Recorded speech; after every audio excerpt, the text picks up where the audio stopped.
सबको स्वागत है आज के भगवत गीता का सत्संग कार्यक्रम में। हम प्रभुपाद जी को नमन करते हुए सत्संग कार्यक्रम शुरू करेंगे। नम ओम विष्णुपादाय कृष्ण प्रेष्ठाय भूतले श्रीमते भक्ति वेदांत स्वामी निति नामिने। नमस्ते सरस्वती देवे गौरवाणी प्रचारिणे निर्विशेष शून्यवादी पाश्चात्य देशतारिणे। जय श्री कृष्ण चैतन्य प्रभु नित्यानंद श्री अद्वैत गदाधर श्रीवासदि गौर भक्त वृंद। हरे कृष्ण कृष्ण कृष्ण हरे हरे, हरे राम राम राम हरे हरे। श्री श्री राधा वृंदावन चंद्र की जय। श्री श्री निताई गौरंग की जय। श्रील प्रभुपाद की जय। निताई गौर प्रेमानंदे हरि हरि बोल। तो आज के भगवत गीता के सत्संग कार्यक्रम में हम 12वें अध्याय से अगले श्लोक है 13 से 16 श्लोक तक समझने की कोशिश करेंगे। तो ये अध्याय छोटा अध्याय है, यहाँ इसमें मात्र 20 श्लोक है। तो आज के सत्संग कार्यक्रम के बाद एक और हम कार्यक्रम करेंगे तो ये अध्याय हम समाप्त कर देंगे। तो इस अध्याय का नाम है भक्ति योग। 12वें अध्याय का बहुत महत्वपूर्ण अध्याय है और ये सभी सत्संग कार्यक्रम हो रहे हैं श्रील प्रभुपाद जी की कृपा से। श्रील प्रभुपाद जी जो अंतर्राष्ट्रीय कृष्ण भावनामृत संघ के संस्थापक आचार्य हैं, जिन्होंने भगवत गीता, भागवत ऐसे बहुत सारे वैदिक ग्रंथों का हमें व्याख्या दिया है सरल भाषा में, ताकि हम उसे अध्ययन करें और हमारा जीवन, मनुष्य जीवन को सार्थक करें। केवल प्रभुपाद जी के ये कृपा से हमें भगवत गीता का हम ये सत्संग कार्यक्रम कर रहे हैं। तो प्रभुपाद जी को हमारी कृतज्ञता व्यक्त करते हुए हम श्रीपाद आदि शंकराचार्य जी द्वारा विरचित एक गीता महात्म्य का श्लोक पढ़ेंगे, समझने की कोशिश करेंगे। इस श्लोक का संख्या 1 है।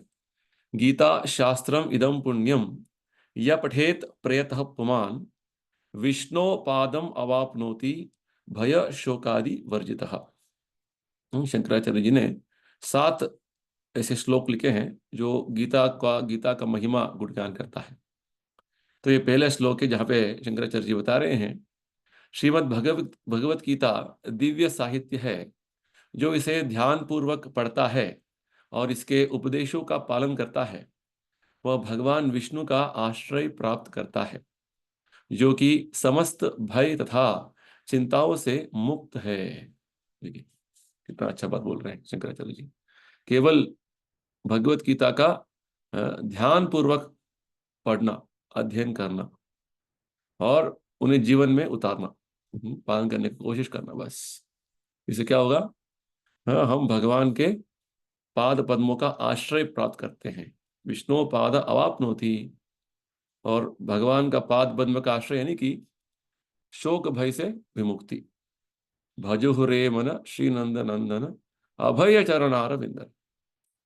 भगवान के पाद पद्म जो है हमारे लिए भय रहित एक ऐसा आश्रय है जो हम इस भौतिक संसार के भव सागर से निकाल सकते हैं।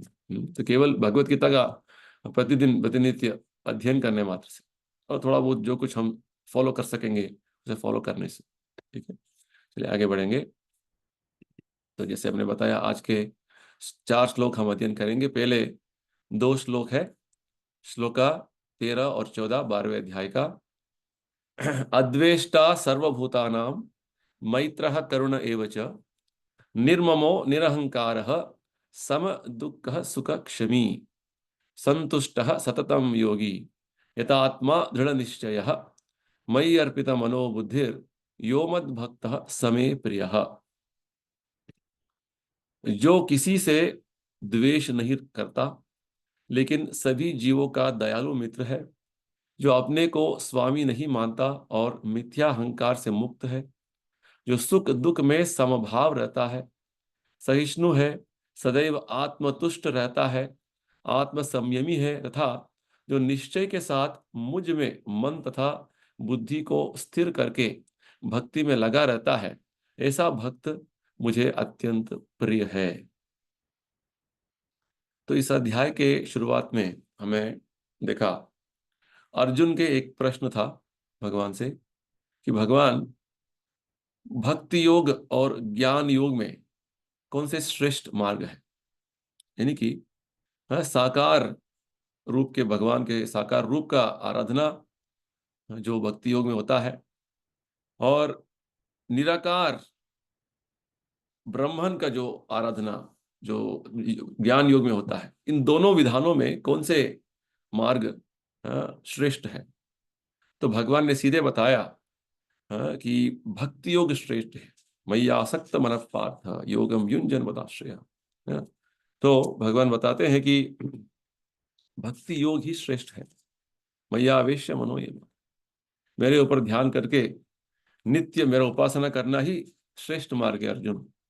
इसे भगवान क्यों बोलते हैं? क्योंकि ज्ञान मार्ग में बहुत सारे क्लेश हैं, बहुत सारे ऐसे अड़चन हैं जो सबको इसे पार करना आसान नहीं है। और ज्ञान मार्ग का कुछ लक्षण भगवान बताते हैं शुरुआत में गीता के इस अध्याय के, कि वास्तव में जो ज्ञान मार्ग में अपने आप को तल्लीन रखने चाहते हैं, वो अव्यक्त निराकार अक्षर अनिर्देश्य वो सारे जो शब्दों का उपयोग करते हैं भगवान। वास्तव में ये जो अप्रकट और जो हमारे इंद्रियों के सोच के बाहर अस्तित्व का जो ज्ञान का उसका जो ध्यान करना, जो हमें उसका कुछ जानकारी नहीं है, उसका ज्ञान करना, पूरा इंद्रियों को संयम में रखना। इंद्रिय संयम हर योग पद्धति में है, परंतु भक्ति योग में ऐसा होता है कि इंद्रिय संयम हम भगवत सेवा में इतना अच्छी तरीके से मग्न करने से वो अपने आप इंद्रिय संयम हो जाता है। दूसरे अन्य पद्धतियों में इंद्रियों का संयम करना, इंद्रियों के काबू में रखना बहुत मुश्किल है। जैसे प्रभुपाद जी हमें बताते हैं शुरुआत में, इंद्रिय एक तरीके के विषैले सर्प जैसे हैं जो कभी भी हमें काट सकते हैं। तो भगवत गीता की शुरुआत से ही भगवान ने बताया कि जब इन इंद्रियों को भगवत सेवा में लगा देंगे तो ये इंद्रिय अपने आप काबू में आ जाते हैं। तो इस तरीके से ये जो ज्ञान मार्ग का विषय में बताएंगे तो निराकार निर्विशेष अव्यक्त अप्रकट ब्रह्मन का ध्यान करना, जिसका कुछ आकार नहीं है, स्वरूप नहीं, क्योंकि हमारा इस भौतिक संसार में बद्ध जीवन में हम केवल एक आकार देखते हैं, स्वरूप देखते हैं। हर जगह पे एक पेड़ का आकार है, अन्य जीव जंतुओं का कुछ स्वरूप है। हाँ, हम जिससे आदान प्रदान करते हैं व्यक्तियों से, उनका एक स्वरूप है। हम हवा में किसी के साथ व्यवहार नहीं करते हैं। तो ये हमारा बद्ध जीवन का एक अनुभव है। तो प्रभुपाद जी बताते हैं इस तरीके से ये जो निराकारवादी हैं वो ऐसे जो निराकार तत्व भगवान के एक अभिव्यक्ति है, भगवान का एक स्वरूप है, परंतु वो सर्वश्रेष्ठ नहीं है। भगवान का एक स्वरूप है निराकार तत्व, उसके बाद परमात्मा स्वरूप है, और भगवान का स्वयं उनका सच्चिदानंद स्वरूप है, भगवान का व्यक्ति स्वरूप है। ये जो है सबसे श्रेष्ठ जो साक्षात्कार है, हमें शास्त्रों में बताते हैं। तो जो निराकार ब्रह्मन के साक्षात्कार में उस स्तर पर अटक जाते हैं, भगवान बोलते हैं वास्तव में उनका मार्ग भी एक अधिकृत मार्ग है, परंतु वो भगवत साक्षात्कार प्राप्त करने के लिए बहुत उनको जो है आगे बढ़ना पड़ता है। जैसे भगवान ने क्या बताया 7वें अध्याय में, बहुनाम जन्मनाम अन्ते ज्ञानवान मां प्रपद्यते। हाँ, बहुत जन्म जन्मांतर के बाद एक ज्ञानी जब उसका ठीक से साक्षात्कार हो जाता है, तभी समझता है कि वासुदेव सर्वमिति, तभी वो भगवान वासुदेव का शरण में आ जाता है, भक्त बन जाता है। तो इस तरीके से भगवान बताते हैं कि अव्यक्त का, निर्विशेष का और निराकार का जो बारे में जब हमारा चेतसा, जब बुद्धि मन उसमें एकाग्र होने का जब हम कोशिश करते हैं, वो बहुत क्लेश से भरा हुआ है।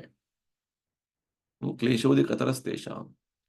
तो उसका अंतिम जो गति इसे जो ज्ञान योगी प्राप्त करना चाहते हैं वो भी निर्णायक नहीं है, गारंटी नहीं है कि उनको अंतिम गति प्राप्त होगा।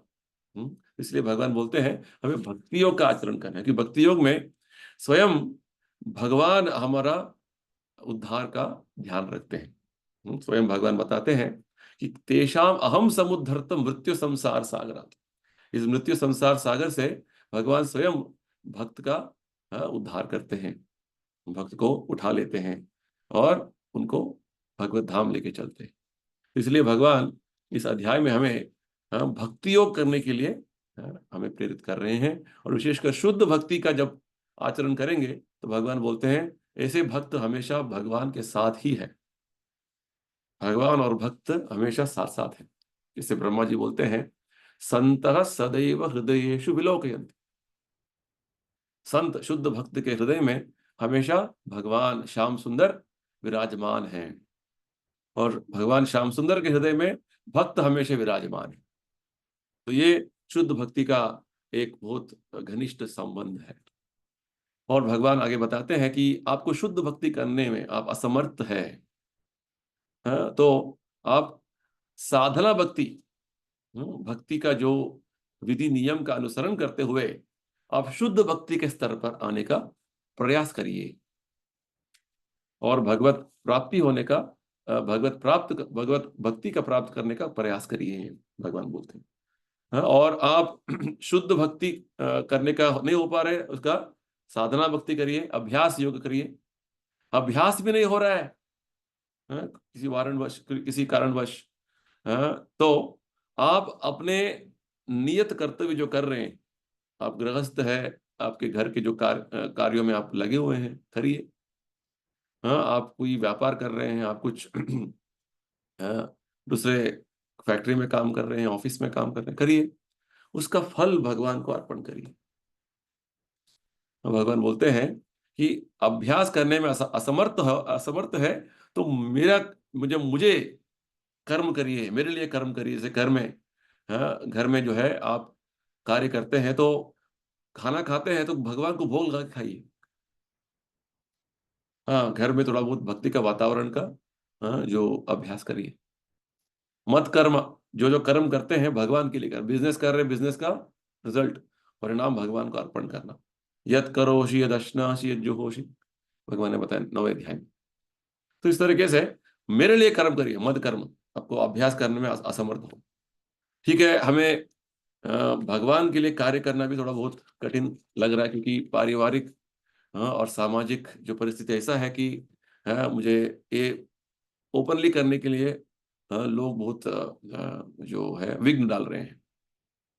तो प्रभुपाद जी बताते हैं, भगवान जो इस श्लोक में क्या बोलते बोल के, कि आप ऐसे एक अच्छे कार्य में, सामाजिक कार्य में, समाज सेवा और जो है देश सेवा, ऐसे कुछ अपने दान करने का, किसी का अच्छा भलाई करने का, ये कार्य की तरीके, ताकि इस कार्य से अब धीरे धीरे ज्ञान के स्तर पर आएंगे, और कभी कभी ना कभी किसी दिन आप भक्ति के जो मार्ग में आने का आपका जो है पुण्य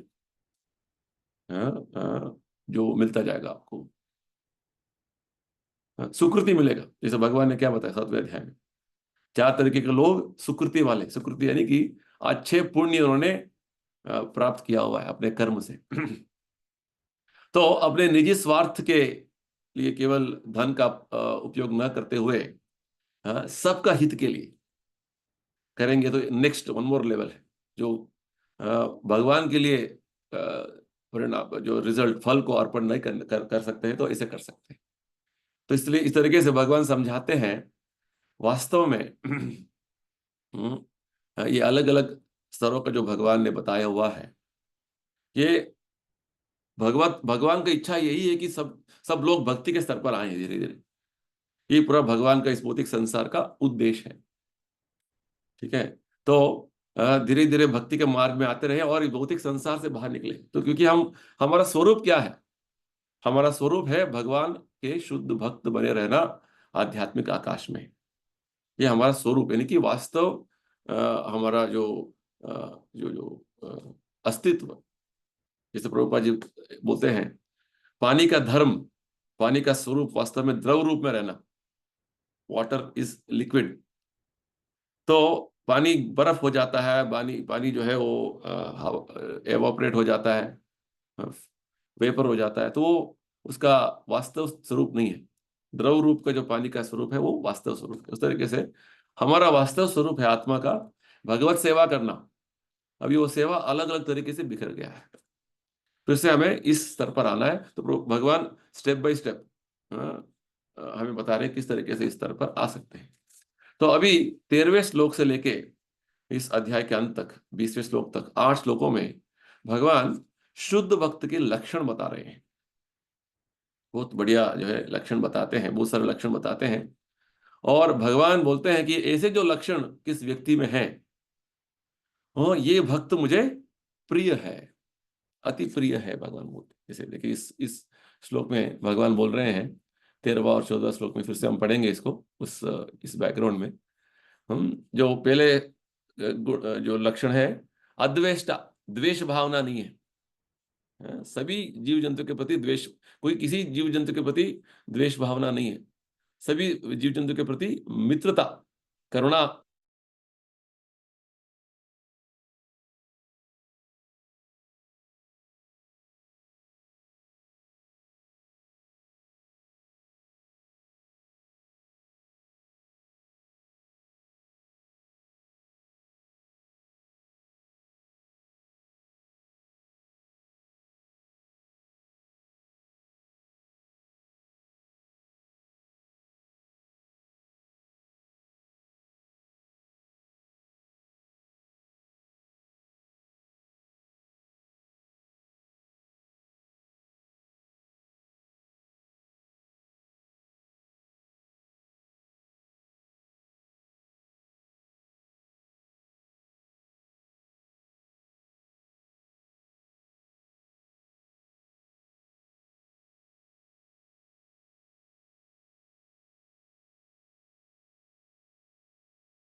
नेट का थोड़ा बहुत, नेट का प्रॉब्लम चल रहा था सबको, इसलिए थोड़ा ठीक है।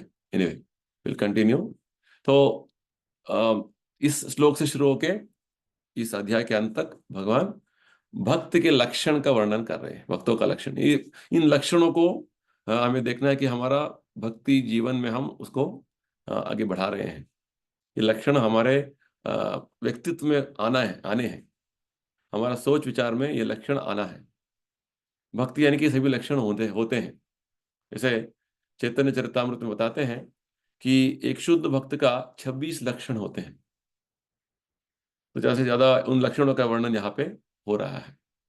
तो भगवान विशेषकर बोलते हैं हर श्लोक के अंत में, यहाँ 13वें श्लोक से लेकर 20वें श्लोक तक, ऐसे भक्त, हाँ, मद भक्त समय प्रिय, ऐसे भक्त मुझे अति प्रिय है।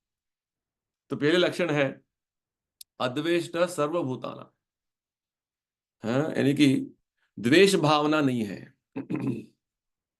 किसी के प्रति द्वेष भावना नहीं है। हाँ, वास्तव में। हाँ, ये द्वेष भावना के बारे में भगवान क्या बोलते हैं 7वें अध्याय में? कि अ, इस भौतिक संसार में हम क्यों आए हैं? क्योंकि हम भगवान के प्रति जो है द्वेष भावना रख लिया है। इच्छा द्वेष समुत्थेन द्वंद्व मोहेन भारत। हम भगवान जैसे अनुकरण करना चाहते हैं और भगवान के स्थान का द्वेष भावना कर रहे हैं। हाँ, भगवान क्यों इसे भोग करते हैं, मुझे भी भोग करना है, इसे द्वेष। द्वेष यानी कि मत्सरता। हाँ, यानी कि दूसरों का सुख का जो है देखकर हमें अच्छा लगता नहीं है। पर सुख असहनम, दूसरों का सुख देखकर हमें बर्दाश्त नहीं होता है, उसको बोलते हैं द्वेष भावना। तो ये द्वेष भावना के कारण ही हम इस भौतिक संसार में आए हैं। इस भौतिक संसार में हमारा पूरा जो जीवन चल रहा है इसीलिए हुआ है। तो भगवान पहले जो लक्षण बोल रहे हैं कि हमें द्वेष भावना नहीं रहना है। जैसे भागवत में शुरुआत में बताते हैं, ये जो भागवत का समझना, भागवत का अध्ययन करना उन्हीं शुद्ध भक्तों के लिए है जो निर्मत्सराणाम सताम। हम्म, भागवत भगवत भगवान के ज्ञान, भगवत भक्ति वही कर सकते हैं जो मत्सरता से दूर है। निर्मत्सराणाम सताम। जो द्वेष भावना हमें नहीं रहना है सबके प्रति। क्या क्या रहना है? मैत्र करुणा एवच। भगवान बता रहे हैं कि शुद्ध भक्त जो है ऐसे उनका लक्षण है कि वो हमेशा सभी जीवात्माओं के प्रति मित्रता और दयालु भावना रखते हैं। हाँ? मैत्र करुणा एवच। प्रभुपाद जी बताते हैं भक्त जो है अपने शत्रु के भी शत्रु नहीं बनते हैं। तो अच्छा बात बताते हैं प्रभुपाद जी। क्योंकि इस भौतिक संसार में क्या होते हैं, कुछ लोग हमारे मित्र होते हैं, हमारे शत्रु होते हैं साधारण तरीके से। भक्त के लिए कोई भी शत्रु नहीं है। शत्रु तो वो बन गया मेरा, पर हम उसके शत्रु नहीं है। प्रभुपाद जी अच्छा बात बताते हैं, devotee does not become is enemies enemy. भक्त सोचते हैं कोई मेरा शत्रुत्व, मेरे लिए मेरे प्रति शत्रुत्व जो है वो दिखा रहा है, वो मेरे कर्म के कारण है। देखिए कितना अच्छा सोच है। जैसे जीसस क्राइस्ट को जब उनको जब क्रूसिफिकेशन किया गया, जब उनको मारने के लिए लेके जा रहे थे, तो जीसस क्राइस्ट ने बोला, भगवान ये जो मूर्ख लोग हैं इन्हें पता नहीं कि क्या कर रहे हैं, इनको क्षमा कर दीजिए। देखिए ये जीसस क्राइस्ट का मनोभावना था।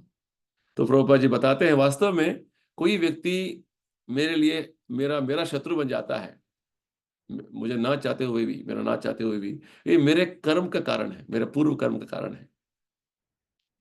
तत्तेनुकंबम समीक्षमाणो, भागवत में एक अच्छा जो है बात बताते हैं, कुछ भी अच्छा बुरा जो चीज हमारे जीवन में घटित होता रहता है वो हमारे पूर्व कर्म के कारण है, कर्म का प्रतिफल है। अच्छा कुछ परिणाम मिलेगा, पूर्व कर्म का प्रतिफल है। बुरे कर्म का जो कुछ होगा पूर्व कर्म का प्रतिफल है। और जब कुछ भी होगा अच्छा बुरा, भगवान पर आश्रित रहना, ये एक भक्त का लक्षण है।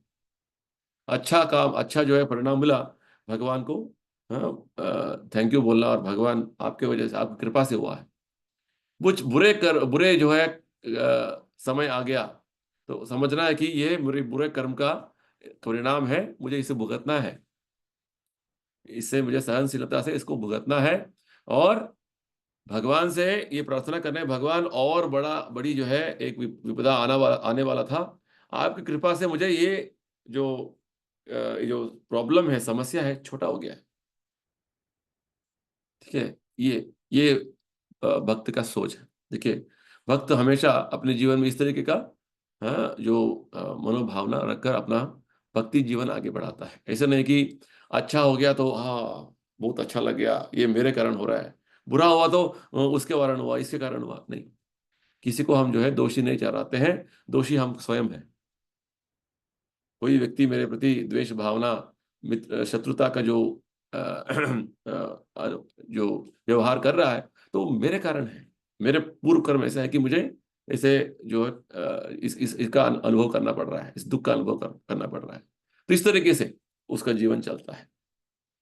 हाँ, और सभी व्यक्तियों के प्रति मित्रता, हाँ, करुणा भावना से अपना जीवन चलाते हैं। ऐसे नहीं कि ये मेरे मित्र हैं, ये मेरे शत्रु। जैसे प्रभुपाद जी, हाँ, इस वृंदावन से पूरे विश्व में भ्रमण क्यों किया? ऐसे नहीं सोच रहे थे कि हाँ ये देश हमारा मित्र है, ये देश मेरा शत्रु है। नहीं, प्रभुपाद जी बोलते हैं पूरे संसार में सभी भगवान के ही, हाँ, उनके बच्चे हैं। भगवान बोलते हैं अहम बीज प्रदा पिता, मैं पिता हूं सभी जीव जंतुओं का। तो शुद्ध भक्त उनका उद्धार के लिए जाते हैं हर जगह पे। तो ये मित्रता है। हाँ, भागवत में एक और जगह पे कपिल मुनि बताते हैं, तितिक्षवा कारुणिका सुहृद सर्व देहिना। हाँ, साधु का लक्षण क्या है? वो बोलते हैं कि साधु भूषण, जैसे साधारण तरीके से स्त्री आभूषण पहनते हैं ताकि वो सुंदर लगे, है ना? तो साधु के कुछ आभूषण हैं। वो क्या है? तितिक्षवः, जैसे यहाँ पे, हाँ, एक शब्द भगवान बोल रहे हैं, एक लक्षण का, क्षमी, क्षमा। तितिक्षा यानी कि क्षमा। हाँ, क्षमा जो लक्षण है, ऐसा नहीं कि केवल जब मैं गलती करता हूं मुझे क्षमा करना है, बाकी तुम गलती करते हो तो मैं क्षमा नहीं करूंगा। गलती तो हर व्यक्ति से होता रहता है। तो क्षमा भावना, ये जो है एक आभूषण है साधु का, भक्त का आभूषण है। सिर्फ क्षमा कारुणिक, जैसे करुणा, करुणा भावना, कंपैशन, दया, हाँ? सुहृद सर्वदेही नाम, वही जो मित्रता, सभी जीवात्मा के प्रति मित्रता। यानी कि भगवत गीता में जो जो लक्षण भगवान बता रहे हैं, भागवत में भी वही लक्षण बताते हैं, चैतन्य चरितामृत में वही लक्षण बताते हैं, अन्य ग्रंथों में भी वही लक्षण बता रहे हैं। रिपीटेशन है पूरा। यानी कि ये लक्षण हमें एक साधक बनकर इसे अभ्यास में हमें उतारना है। हमारा सोच विचार बदलना है, द्वेष भावना छोड़ना है, मित्रता, करुणा भावना, हाँ, और क्षमा भावना, इसका जो है हमें अभ्यास करना है। सम दुख सुख, सुख दुख आता रहेगा इस भौतिक संसार में। जब रहेंगे कभी अच्छा समय आएगा, कभी बुरा समय आएगा, जैसे हमने अभी अभी चर्चा किया। तो उसमें समता, समभावना रखना। भगवान ने ये बात दूसरे अध्याय के शुरुआत में भी किया है ना? दूसरे अध्याय में जब एक स्थित प्रज्ञ का लक्षण बता रहे थे भगवान, इसके बारे में बताया हुआ है ना? जैसे श्लोक का संख्या है, हाँ, 57,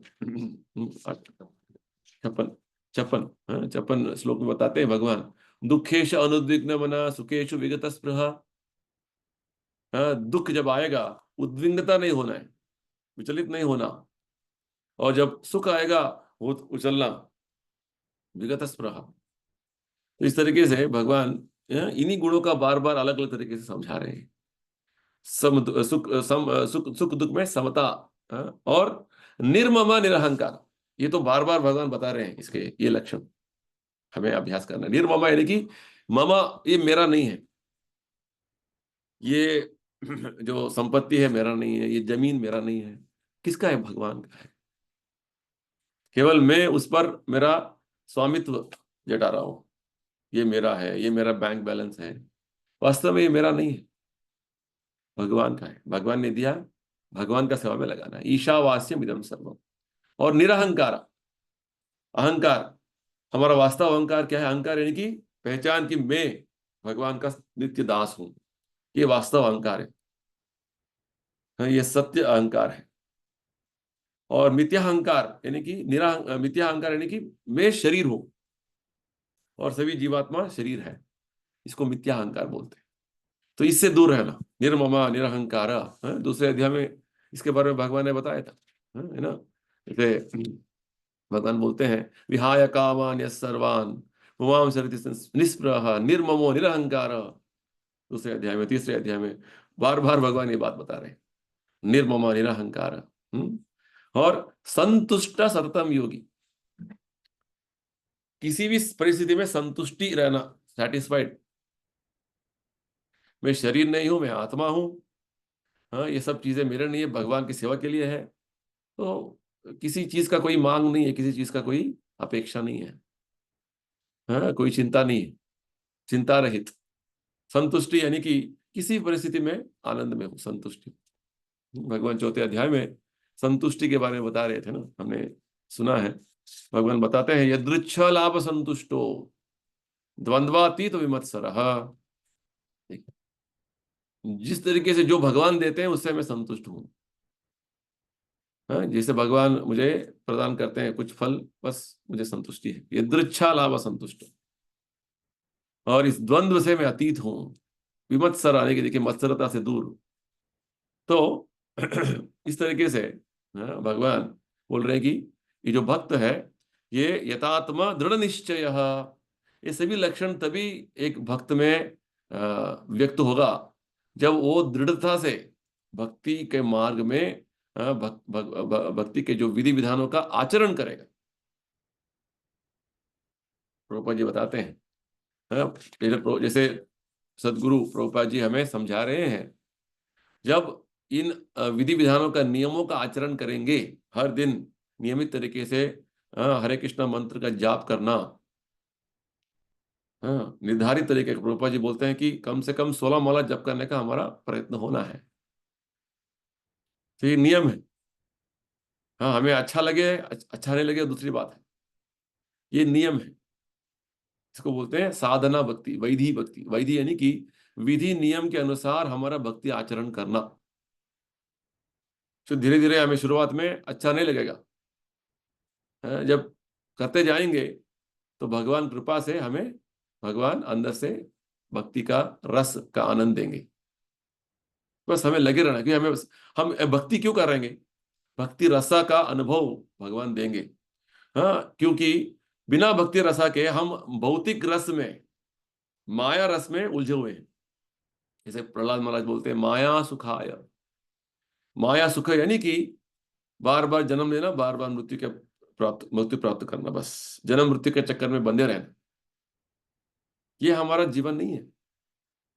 तो भक्ति जब आचरण करते हैं, हमारा जो है विचार में ज्ञान है, वो जो है श्रेष्ठ ज्ञान है भगवान जो देते हैं, उसके आधार पर हम भक्ति कर रहे हैं। हम भक्ति को जो कुछ एक भावुक तरीके से नहीं कर रहे हैं, अच्छा लगता है इसलिए कर रहे हैं, नहीं। वासुदेवे भगवती भक्ति योग प्रयोजिता जनयति आशु वैराग्यम ज्ञानम।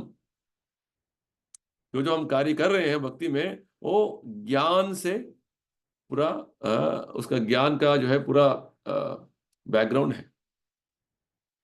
ठीक है, हम क्यों कर रहे हैं हमें पता है, हम अंधकार में नहीं है, ये बात है। तो भगवान बता रहे हैं कि जब एक साधक शुद्ध भक्त के मार्ग पर, सदगुरु के मार्ग पर विधि नियमों का अनुसरण करता है, साधना भक्ति करता है, अपने इंद्रियों को नियंत्रण में रखता है, तो उसका दृढ़ संकल्प हो जाता है कि हाँ, मुझे हर दिन भक्ति करना है, मुझे हर दिन सुबह ब्रह्म मुहूर्त से पहले उठना है, भगवत सेवा में लग जाना है। वो ठंड मौसम हो, बारिश का मौसम हो, गर्मी मौसम हो, कुछ मौसम से कोई मतलब नहीं है, हमें साधना से मतलब है। ये तो भगवान ने क्या बताया दूसरे अध्याय में, ये सब बाहर के जो मौसम है बदलते रहेंगे, भक्त इससे विचलित नहीं होते हैं, तो उसे सहन करके अपना भक्ति करते हैं। मात्र स्पर्शस्त कौन्तेय शीतोष्ण सुख दुखद आगमापायनो अनित्यस। ये जो बाहरी तरीके के वातावरण में बहुत उतार चढ़ाव होता रहता है, बस हमें अपना साधना में लगे रहना है, इंपॉर्टेंट है, क्योंकि हमें आध्यात्मिक मार्ग में आगे बढ़ना है।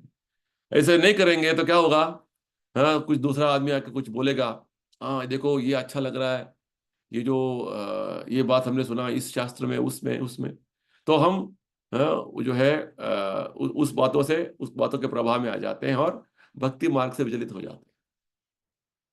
हमें भक्ति मार्ग में स्थिर होना है, दृढ़ होना है। जैसे भगवान क्या बोल रहे हैं, यथात्मा दृढ़ निश्चय, निश्चय तरीके से हमें दृढ़ता से भक्ति का आचरण करना है। तो हमें साधना का अभ्यास करना है, साधना कार्यक्रम यानी कि हर दिन सुबह जल्दी उठना, सुबह सुबह जल्दी यानी कि ब्रह्म मुहूर्त से पहले 4:30 बजे तक आपको तैयार रहना है, ये अभ्यास करना है। देखिए, भक्ति में ऐसा नहीं कि हाँ आप आराम से उठिए 7 बजे 6 बजे, नहीं, जल्दी उठना है। ये सबसे पहला जो एक एक नियम है। उसके बाद सुबह हमारा भगवान का जो सेवा में हमें लग जाना है, क्योंकि सुबह का टाइम में जो है आपका टाइम है। तो आपका हर व्यक्ति का अपना अपना जीवन में कुछ जीवन टाइम टेबल होता है। आप देखिए, आप जितना जो है सुबह उठकर जितना अपना पर्सनल टाइम आपको भक्ति में आप जो करेंगे, आपके लिए बहुत फायदेमंद होगा। ठीक है, तो इस तरीके से हमारा भक्ति में दृढ़ संकल्प करना, कोई पूछे ना पूछे, बस वो जो दूसरे कर रहे हैं, बस मेरा घर के जो दूसरे करते हुए के साथ ये मैं करूंगा, है ना। साधारण तरीके से लोग 6 बजे उठते हैं, हाँ, कुछ लोग 7 बजे उठते हैं। तो मेरा यही कहना है कि आप जल्दी उठिए और भगवत सेवा में लग जाए, ताकि आपका सुबह का समय में जो भक्ति करेंगे उसका इफेक्ट जो है ज्यादा रहेगा। और इस तरीके से प्रभुपाद जी बोलते हैं, हाँ, भक्त अपने मन और बुद्धि को भगवान ने पूर्ण तरीके से अर्पण करके भगवत सेवा में लग गया है, तो ऐसे भक्त भगवान को प्रिय हो जाते हैं। ये भगवान बता रहे हैं, योमद भक्त समय प्रिय, हाँ, जिनमें द्वेष भावना नहीं है, हाँ, जिनमें अहंकार कि मैं शरीर हूं ऐसा भावना नहीं है, मैं आत्मा हूं, इस भावना से वो भगवान का सेवा करते हैं। हाँ, ये मेरा संपत्ति है, ये मेरा जो है चीजें हैं, ऐसे भावना, ये सब भगवान के सेवा में लगाना है, ये भावना। सुख दुख में समता का जो भावना, तो ये अभ्यास करना है हर, क्योंकि ये सब चीजें जो है हमारे व्यवहार में, अ, हमारे जो हर कार्य में हमें इसका सामना करना पड़ता है। जो उस हर व्यवहार में, हर जो कार्य विधि में किस तरीके से इन लक्षणों का जो अभ्यास हम करेंगे, ये इंपॉर्टेंट होता है। इसलिए इन लक्षणों का वर्णन इधर इधर भगवान ने किया हुआ है, इसे हमें हर दिन पढ़ना है और उसे जो है हमें उतारने का कोशिश करना है जीवन में। नेक्स्ट अगला श्लोक, श्लोक का संख्या है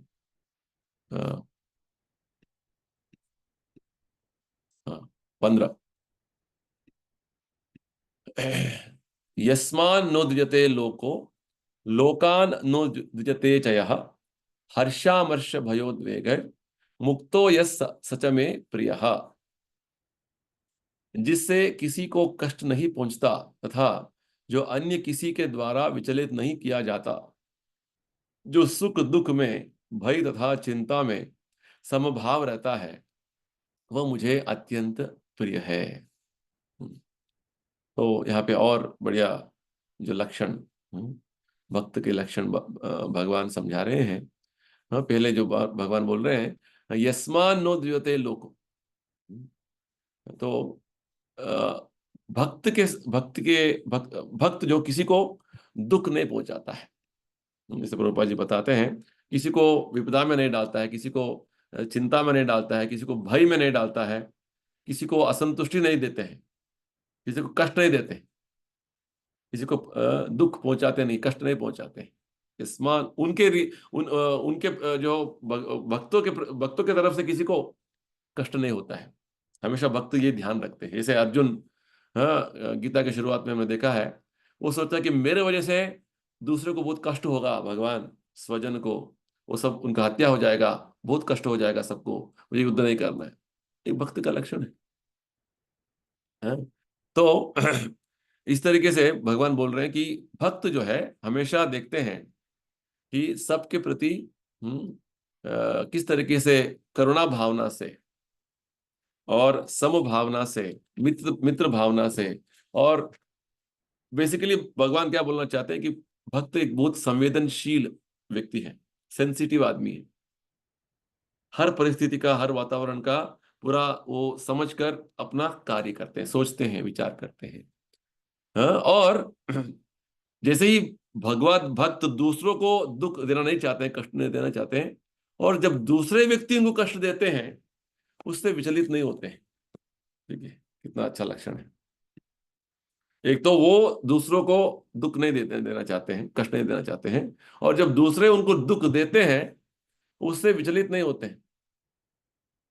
ये भक्त का लक्षण है ना।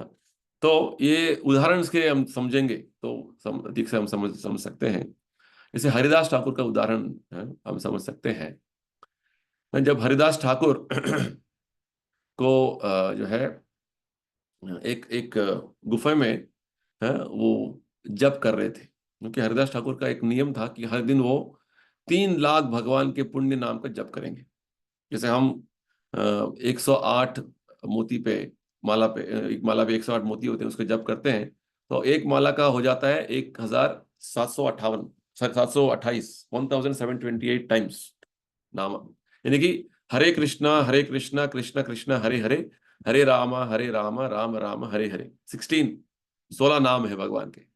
तो इसको 108 से मल्टीप्लाई करेंगे तो 1728 हो जाता है। तो ऐसे हम 25 माला करते हैं, सॉरी 16 माला करते हैं, तो लगभग 25-26 हजार हो जाता है।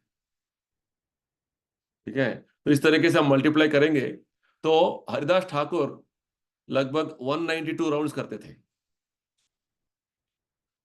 24 घंटे करते थे पूरा जब। तो उनका ये नियम था।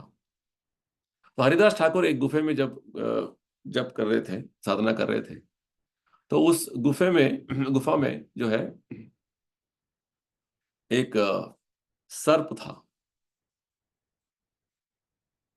तो हरिदास ठाकुर सोच रहे थे कि हाँ, ये तो एक सर्प का वास है इधर, मैं इधर गुफा में अंदर घुस के जप कर रहा हूँ।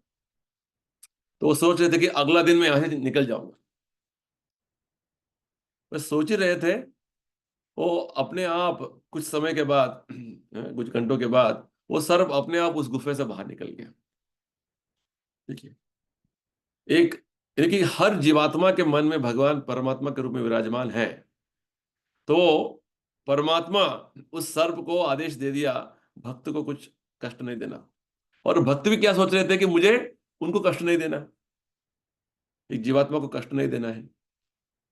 हम्म।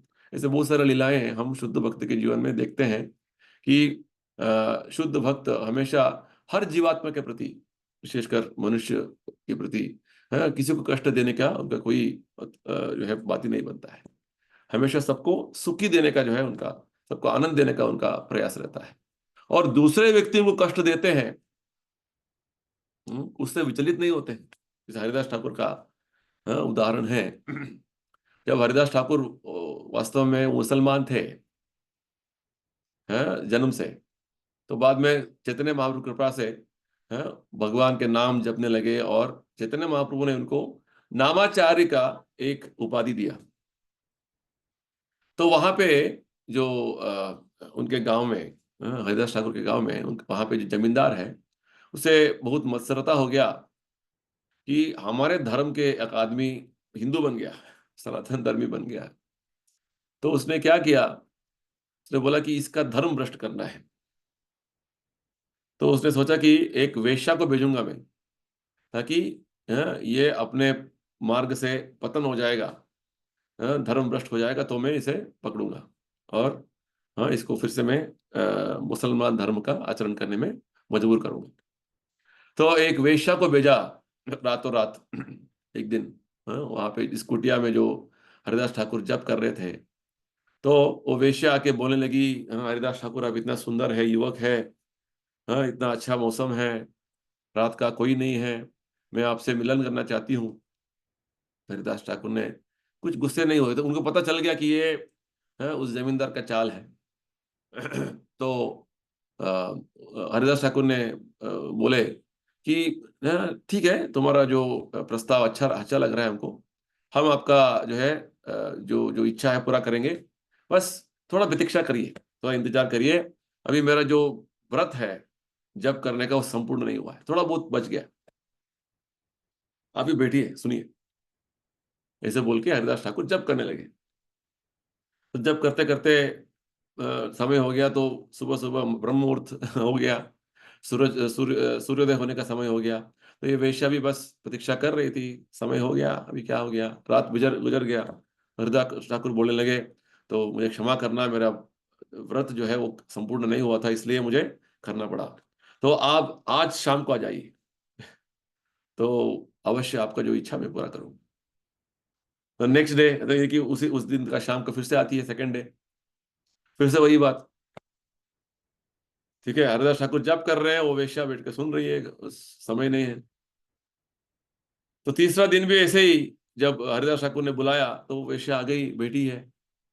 जैसे ही जब शुरू हो गया और एक दो घंटे के बाद जब हरिदास ठाकुर जप करने लगे, ये वेश्ये को जो अंदर से भगवान का जो है, परमात्मा का प्रेरणा ऐसा था कि वो हरिदास ठाकुर के चरण में आकर गिरने लगी और रोने लगी, ये तो बहुत बड़ा पाप कर रही थी मैं, मुझे क्षमा करिए।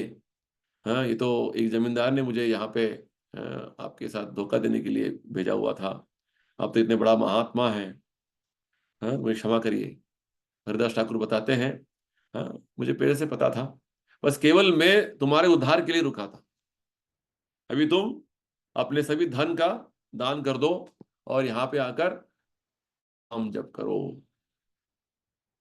और जिस तरीके से हरिदास ठाकुर ने उनको दीक्षा दे दिया उस वेश्या को, उसका उसका नाम था लक्ष्य हीरा, अभी भी उस स्थान है बांग्लादेश में एक जगह पे।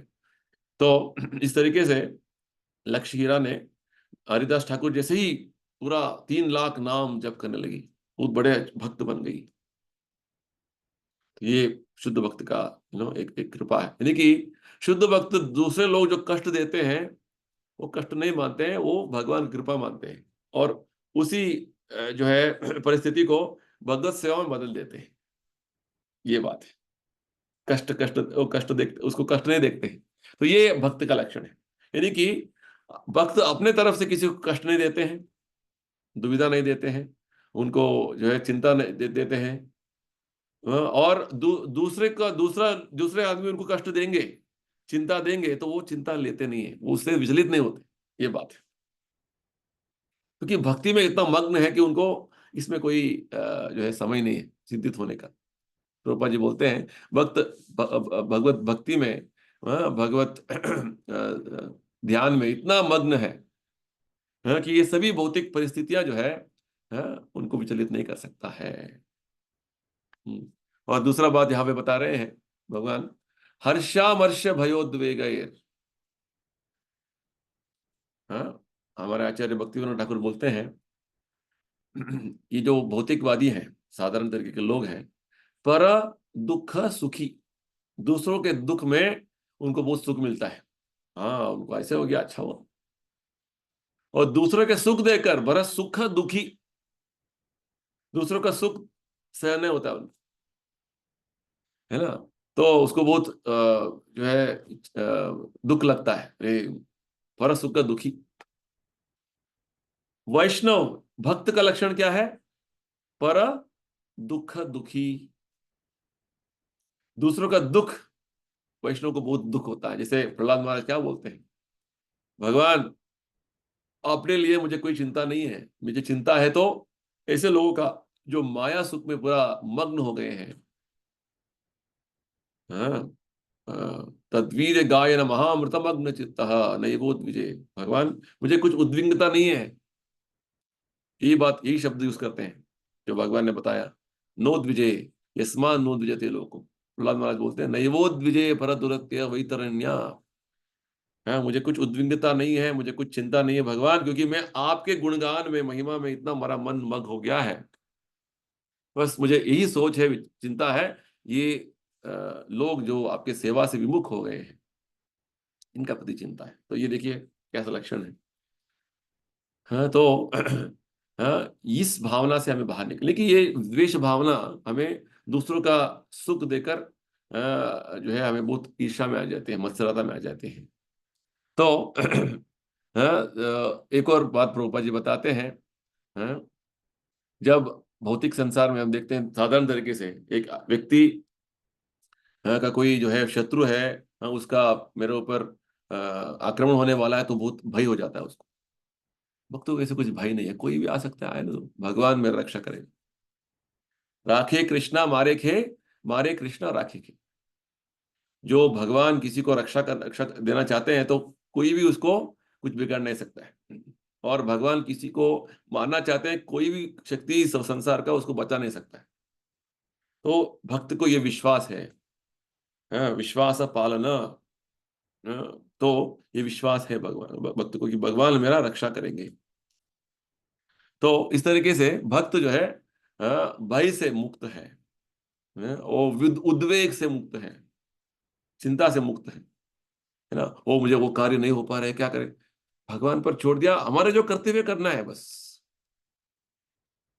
हाँ, इसे उद्वेग में आना और वो चिंतित हो जाना, इसे कुछ लक्षण नहीं है। यानी कि ये सब लक्षण हमें अभी भी चर्चा के 13वें 14वें श्लोक में फिर से भगवान यहाँ पे अलग तरीके से बता रहे हैं, क्योंकि इसको बार बार बताने का यही उद्देश्य है कि हमें ये लक्षण हमारे हमारे जो विचार में, सोच में, हमारा व्यक्तित्व में आना है, ये बात है। तो ऐसे भक्त भगवान बोलते हैं मुझे अति प्रिय है। चलिए आज का अंतिम श्लोक देखेंगे। श्लोक का संख्या 16। भगवान बोलते हैं अनपेक्ष शुचिर दक्ष उदासीनो गतव्यथा सर्वारंभ परित्यागी यो मद भक्त समे प्रिय।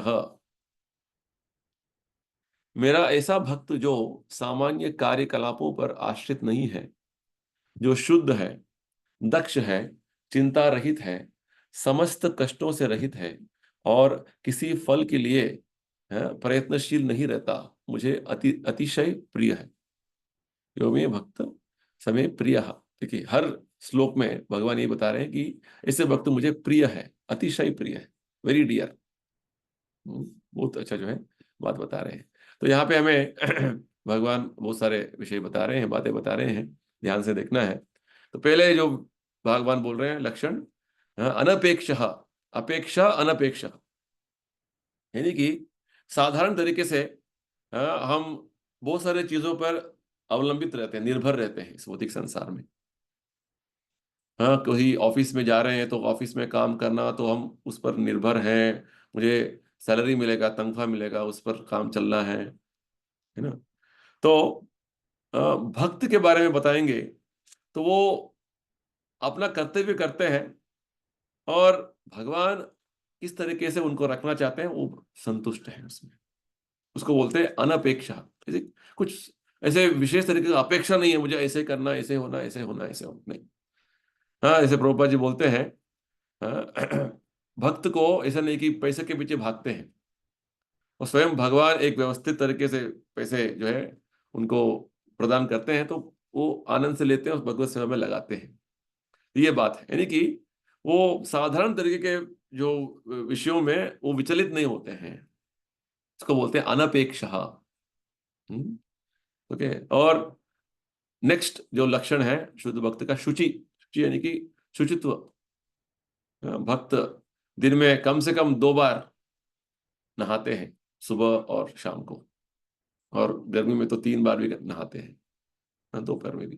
तो इस तरीके से सुबह जल्दी ब्रह्म मुहूर्त से पहले उठना, शुचित्व का जो ध्यान रखना, ये सब भक्त का एक लक्षण है।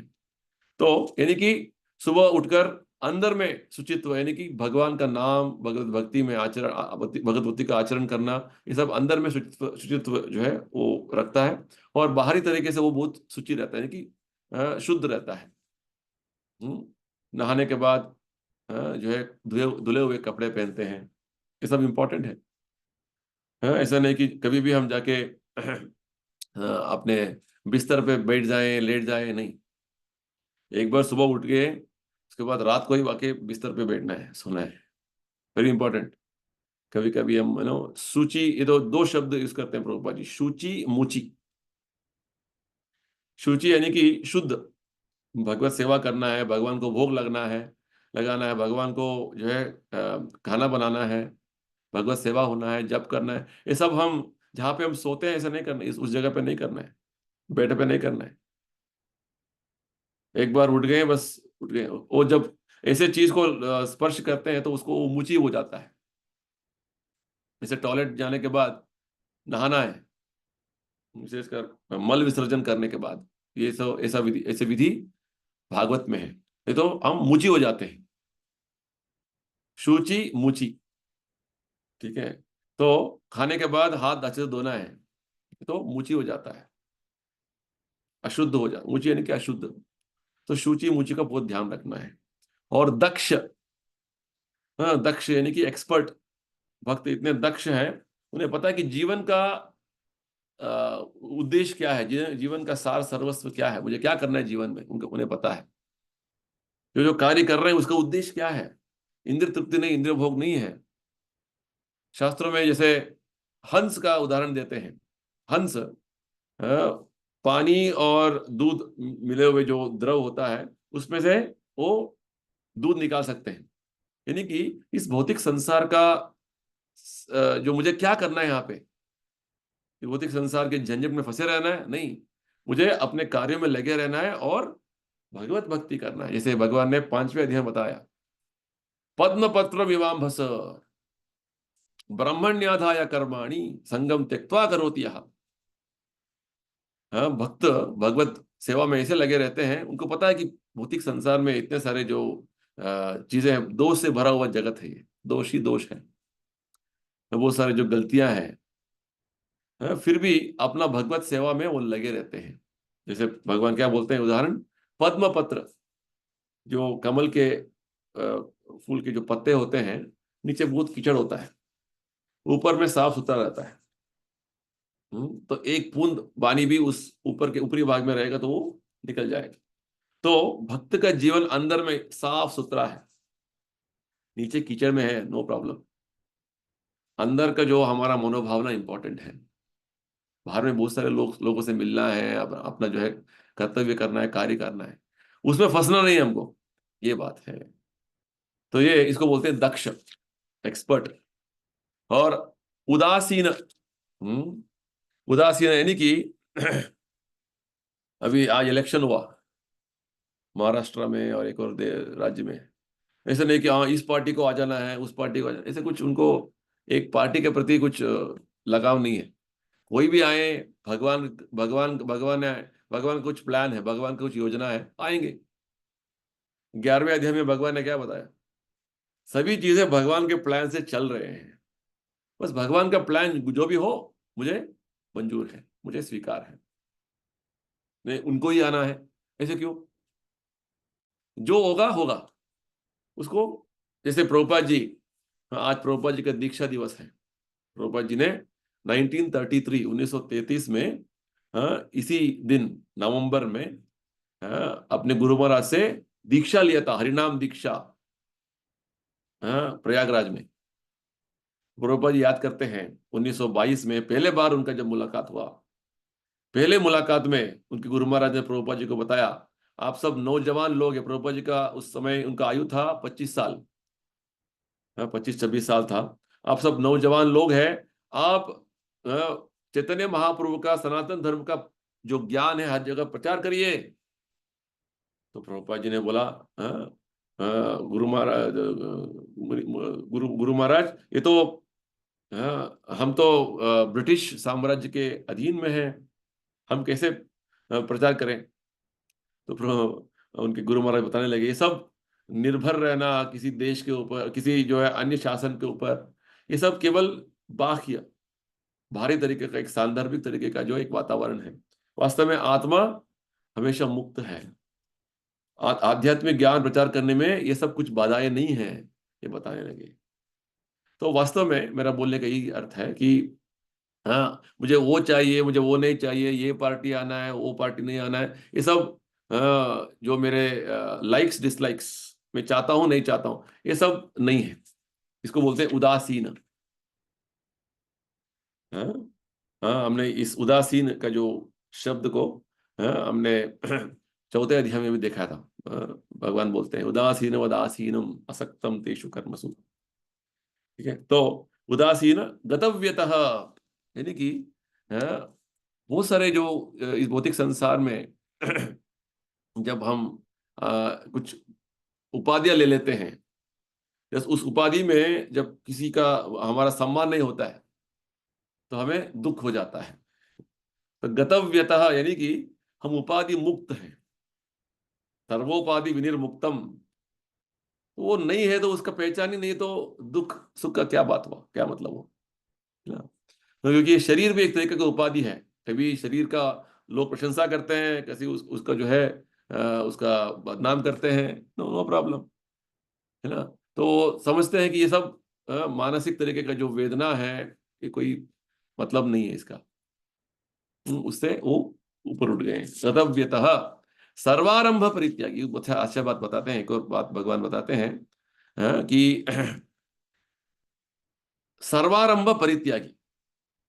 जो कोई कार्य करते हैं भक्ति आचरण के लिए वो अनुकूल है तो करते हैं, भक्ति आचरण में अनुकूल नहीं है तो नहीं करते हैं। जैसे प्रभुपाद जी बोलते हैं, भक्त अपने लिए बहुत बड़ा नहीं मकान नहीं बनाते हैं, उसे भगवान का सेवा नहीं हो रहा तो नहीं करते हैं। वही काम भगवत सेवा में है और उनको उसके लिए बहुत सारा चिंता लेना पड़ता है। जैसे यहाँ पे वृंदावन में हम सब भक्त भव्य मंदिर बनाने में लगे हुए हैं, बहुत सारा चिंता है इसमें, कितना पैसा इकट्ठा करना है, कब बनेगा, लोग पूछते रहते हैं कब बनेगा, 10 साल हो गया, अभी तो खाली एक छोटा सा मंदिर बनाया आपने, तो चिंता है। ऐसा चिंता जो हमारा भक्ति आचरण में अनुकूल है, ये स्वीकार है, प्रभुपाद जी बोलते हैं। हाँ, तो अपने व्यक्तिगत स्तर पे वो कुछ भी इंद्रिय तृप्ति नहीं करेगा, भगवत सेवा के लिए सबसे बड़ा बड़ा जो है, हाँ, जो जो एंजाइटी टेंशन ले सकता है, चिंता ले सकता है, तो ऐसे वक्त मुझे अति प्रिय है, बोलते हैं भगवान। ठीक है, इस तरीके से हाँ, भगवान अलग अलग लक्षणों का विवरण दे रहे हैं, और ये लक्षण हमारे व्यक्तित्व में हमें लेके आना है, अभ्यास के माध्यम से बार बार अध्ययन करके इसे जो है हमें अंतर्गत करना है। We should internalize it. हमें जितना सारा जो है उसको समझ, फर्स्ट ऑफ ऑल समझना है, हाँ ये क्या लक्षण है, क्या बोल रहे हैं भगवान, हमारा अभी हमारा जो लक्षण क्या है तो उसको हटा के इसे आचरण में लेके आना है, बस सिंपल। ठीक है, जो भक्ति मार्ग में लगे रहेंगे तो प्रभुपाद जी बोलते हैं इसे भी लक्षण भक्त में अपने आप व्यक्त होते जाएंगे। बस हमें जिस तरीके से प्रभुपाद जी ने बताया हुआ है, हर दिन भगवान के पुण्य नाम का जप करना, भगवत गीता अध्ययन करना, भगवत गीता का जो जो भगवान बातें बताते हैं उसको जीवन में अनुसरण करना, बस ऐसे करते जाएंगे तो धीरे धीरे ये सभी लक्षण अपने आप आते रहेंगे। ठीक है, तो हम यही समाप्त करेंगे। किसी को कुछ प्रश्न है, कुछ डाउट है तो पूछ सकते हैं। हरे कृष्णा। तो हम चाहते हैं कि आप इस अध्याय को अच्छी तरीके से और पढ़िए, क्योंकि ये छोटा अध्याय है और बहुत महत्वपूर्ण और इम्पोर्टेंट अध्याय है। इसमें बहुत सारे ऐसे विषय है जो हमें समझना है ठीक से। ठीक है, चलिए तो हम यही समाप्त करेंगे। अगले कार्यक्रम में हम बाकी श्लोक हैं, 4 श्लोक, उसको उसका जो है अध्ययन करेंगे और इस अध्याय का समाप्त हो जाएगा। ठीक है, सबको धन्यवाद। जय श्रील प्रभुपाद। श्रीमद् भगवत हरे गीता की कृष्ण प्रभु जय। जी, हरे कृष्ण, दंडवत प्रणाम। हरे कृष्णा प्रभु जी। हरे कृष्णा प्रभु जी। हरे कृष्ण।